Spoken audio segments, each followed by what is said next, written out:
Salut à tous, j'espère que vous allez bien. On se retrouve pour une nouvelle vidéo aujourd'hui. On va voir comment trouver des clients sur Instagram en 2024.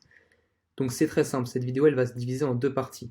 Dans un premier temps, on va voir l'avatar client, donc comment le définir et surtout quels sont les réels critères qui sont importants pour le définir. Et ensuite, on verra la recherche prospect, donc directement sur Instagram. Alors on y va, let's go, c'est parti. L'analyse client. J'ai noté en premier point, qui est pour moi le point le plus important. En fait, il va falloir que vous segmentiez vos clients. Qu'est-ce que ça veut dire segmenter les clients? C'est assez simple. Vous déterminez une variable. Donc ça peut être les clients qui sont là depuis le plus de temps chez vous. Ça peut être les clients qui sont les plus rentables avec vous. Et en fait, vous allez tout simplement essayer de les rassembler, de les analyser et d'analyser en fait s'ils ont un point commun qu'ils partagent tous. En général, c'est le cas, ils ont tous un point commun qu'ils partagent. Et en fait, ça va être très puissant parce que ensuite, dans votre recherche prospect, vous allez essayer d'identifier ce point commun sur les profils. En fait, vous allez pouvoir définir si vous voulez vraiment travailler avec ce client, si ce client va vraiment rester chez vous ou pas. Ensuite, j'ai noté comportement d'achat. Donc ça, en réalité, c'est plus pour le B2C, donc je ne vais pas m'étaler, mais par contre, ça peut être très intéressant à chaque fois d'identifier s'il y a un cycle d'achat et surtout s'il y a des situations où leurs décisions elles sont influencées. Ensuite, j'ai noté les canaux de communication, donc ça c'est assez logique. Il va tout simplement falloir identifier où est-ce que vos clients communiquent. Quatrième point, les objectifs et désirs. J'ai noté quels sont leurs buts à court et à long terme. C'est vrai qu'à chaque fois qu'on pense tout simplement que pour garder un client, pour que la personne reste, il faut lui faire scaler son CA. Mais des fois, c'est très intéressant en fait d'analyser les objectifs à court terme parce que vous allez voir que des fois, le client ne veut peut-être pas gagner de l'argent.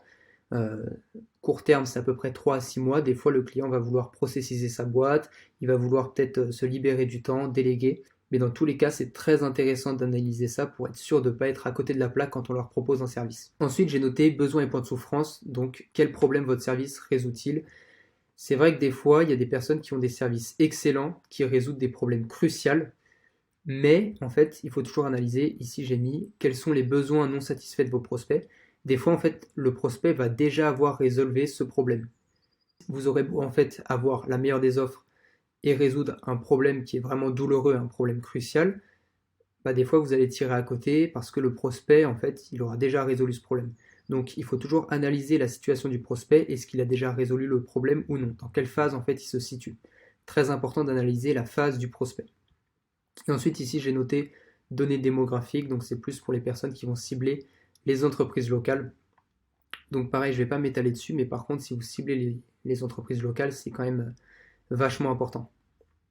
Ensuite, on enchaîne avec la recherche de prospects directement sur Instagram. Donc il y a deux manières, il y a l'inbound et l'outbound. On va commencer par l'outbound.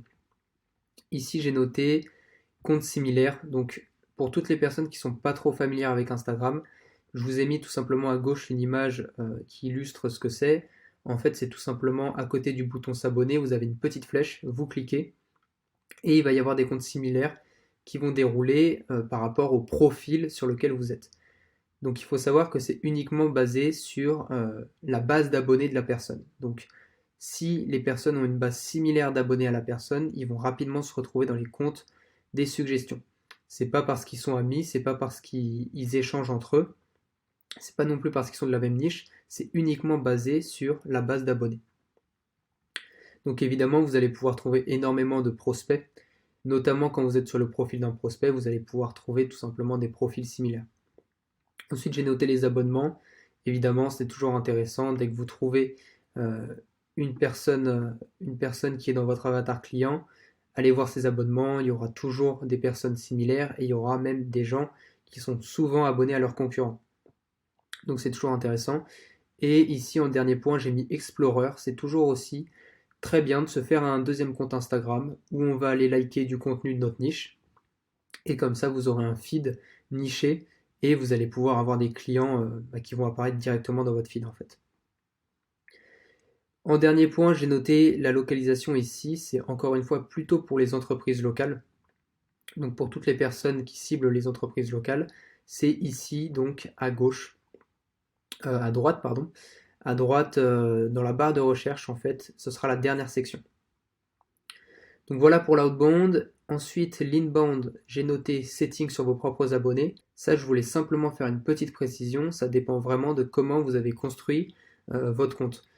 Parce que si vous faites du mass follow, si votre compte c'est un vieux compte que vous avez monté il y a longtemps, ou si vous avez changé de niche, ça sert à rien de faire du setting. Ça ne marchera pas.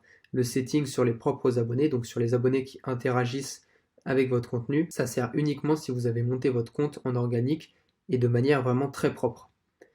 Voilà, juste pour cette petite précision, ici, publication ou story, avec des call to action via DM. Ça, c'est quelque chose qui se fait énormément pour attirer des prospects dans vos DM. Tout simplement, vous allez pouvoir faire une publication ou une story avec un call to action. Donc ça peut être tout simplement envoyez-moi tel mot en DM et je vous aiderai à résoudre votre problème. Donc c'est quelque chose que vous avez dû voir. Tout le monde le fait depuis 2 ans sur Instagram. Je le fais même avec la plupart de mes clients. C'est quelque chose qui fonctionne vraiment très bien. Et en dernier point, j'ai noté créer du contenu en rapport avec l'avatar client idéal. Ça, c'est la base. Vous n'avez rien à perdre et tout à gagner à créer du contenu en rapport avec l'avatar client idéal. Donc tout simplement créer du contenu autour des problèmes généraux de votre niche, autour de certains problèmes très précis aussi, ça peut être intéressant. Dans tous les cas, créer du contenu. Voilà pour aujourd'hui, j'espère que ça vous aura plu. Si jamais vous avez des questions, n'hésitez pas à les poser en commentaire, j'essaierai d'y répondre. Dans tous les cas, nous on se retrouve pour une prochaine vidéo qui va être aussi sur la chaîne YouTube. Donc n'hésitez pas à vous abonner. Et puis moi, je vous souhaite une bonne journée. Allez.